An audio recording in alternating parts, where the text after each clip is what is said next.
لا تطلبهم، سكر الموضوع، سكر الباب، لا حد يأثر عليك، لا حد يقول لك سو، انت سوي اللي انت تبيه. ابي اوريكم شيء.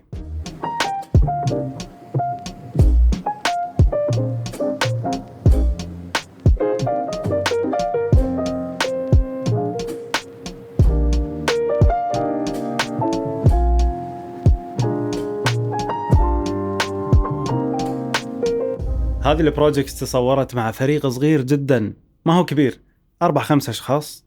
تخيل، ما في معدات كبيرة ولا في شاحنات كبيرة تنزل الإضاءة ولا في الكرو الضخم. فكرة واضحة مع الناس الصح. وهذه البروجكتات أنا أحطها وأقارن بينها وبين البروجكتات اللي ميزانيتها 10 أضعاف الميزانية اللي احنا اشتغلنا عليها. اليوم راح أقول لك ليش البروجكت مالك مو بالضرورة ينجح إذا أنت استخدمت أفخم المعدات. اهلا، جاسم الحربان هني، دايركتور بروديوسر من الكويت.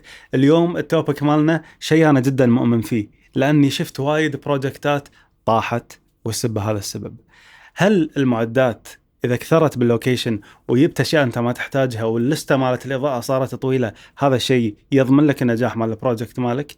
الجواب البسيط لا، بس راح افصل لك هذا الجواب بباقي الفيديو. قبل لا ندش بالموضوع، في هديه ابي اعطيك اياها على اواخر الفيديو. خليك معي لنهاية الفيديو، لأن هذا الشيء لصالحك، يساعدك في اتخاذ القرارات الحياتية والمهنية. خليك معي. في معتقد منتشر مو بس بالكويت، على المنطقة، أن ارتباط الكواليتي والجودة مالت الإنتاج مرتبطة ارتباط كلي في حجم المعدات وكمية المعدات اللي موجودة على الأرض يوم التصوير. الكاميرات الأكبر، الإضاءات الأكثر، لستة العدسات الأكثر، هذا كله يعتقدون أنه يؤدي إلى فيلم ناجح.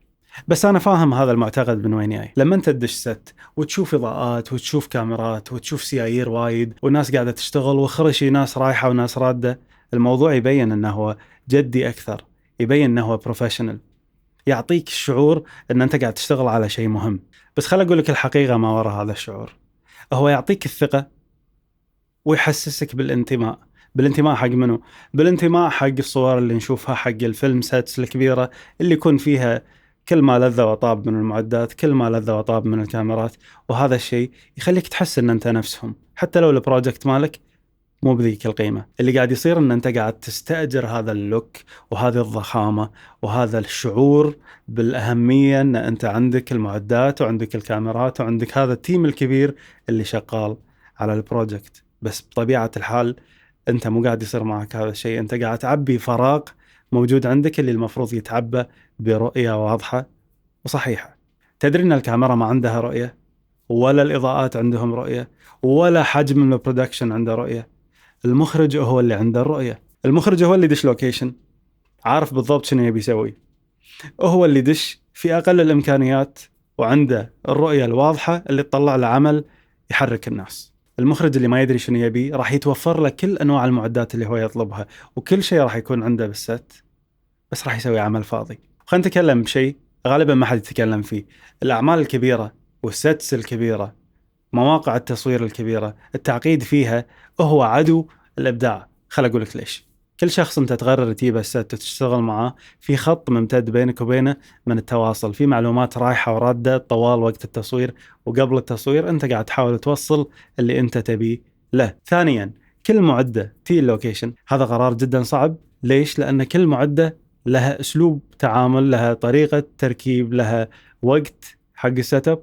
أنت قاعد تاخذ هذا القرار، وهذا القرار له عواقبه بعدين. كل سيارة معدات توصل اللوكيشن في وقت تنزيل، في وقت تحميل، في وقت تركيب، وفي وقت لما تخلص شوت وتخلص خلاص بتمشي، في تير داون لما يشيلون كل الأغراض ويطلعون من المكان. إذا أنت مستأجر مكان تبي تصور فيه، لازم تحسب حساب هذا الوقت اللي راح يكلفك في التنزيل والتحميل والشلعة آخر شيء. طول ما كل هالتعقيد هذا قاعد يحصل، تخيل الفكرة وينها؟ فكرة قاعدة بالزاوية تنطر. هل راح تتنفذ مثل ما أنت مخطط؟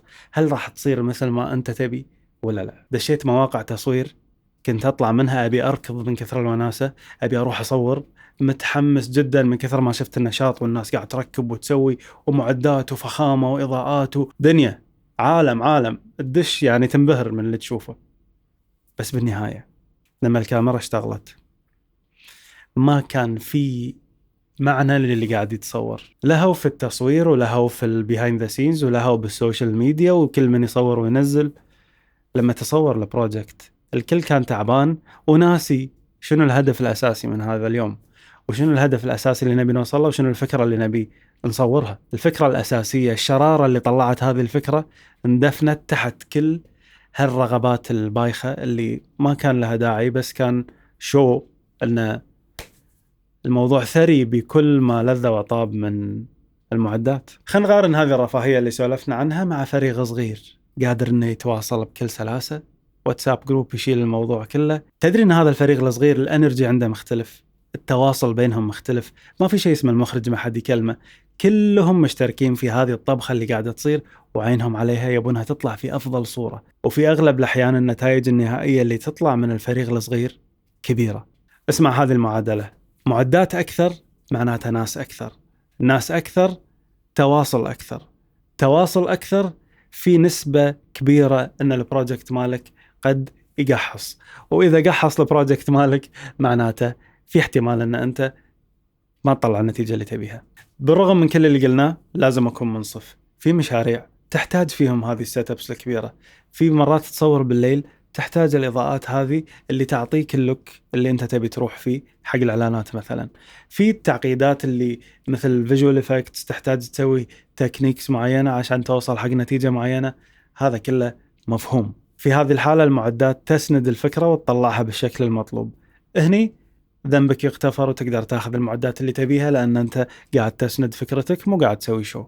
ترى المشكلة مو بالمعدات، المعدات جماد حتى إذا جات ما تطلع صوت وساكتة. المشكلة الحقيقية أن لما المعدات تي اللوكيشن بدون سبب. في بعض السيتس اللي أنا اشتغلت فيها كان فيها مشكلة جدا كبيرة، إن كان في لستة إضاءات وفي كم من الناس باللوكيشن، وناس أول مرة تشوفهم وناس تروح وناس ترد وشفتات، وانت ما تدري ايش السالفة. يتضح لك ان كل هذه الزحمة شكل، مو عشان احنا محتاجينهم عشان ننفذ الفكرة بالشكل الصحيح، هم موجودين لأن كشخة، لأن شكل الموضوع حلو، لأن شكلنا قدام الناس يبين ان احنا ناس فاهمين ايش قاعدين نسوي، وعندنا هذا الكم اون لوكيشن، لأن ما نعرف ننفذ small، احنا always big. كان يا مكان في قديم الزمان، في مرة اشتغلت مشروع من يومين. أول يوم راح نصور نهار خارجي، طول اليوم احنا بس بالنهار قاعد نصور خارجي. ثاني يوم احنا باستوديو، المكان محكوم وعندنا لستة إضاءة لازم نشتغل عليها. اليوم الأول ما بين ريفلكترز وباونسز ونيجاتيف فيل وهذه الأشياء الحلوة.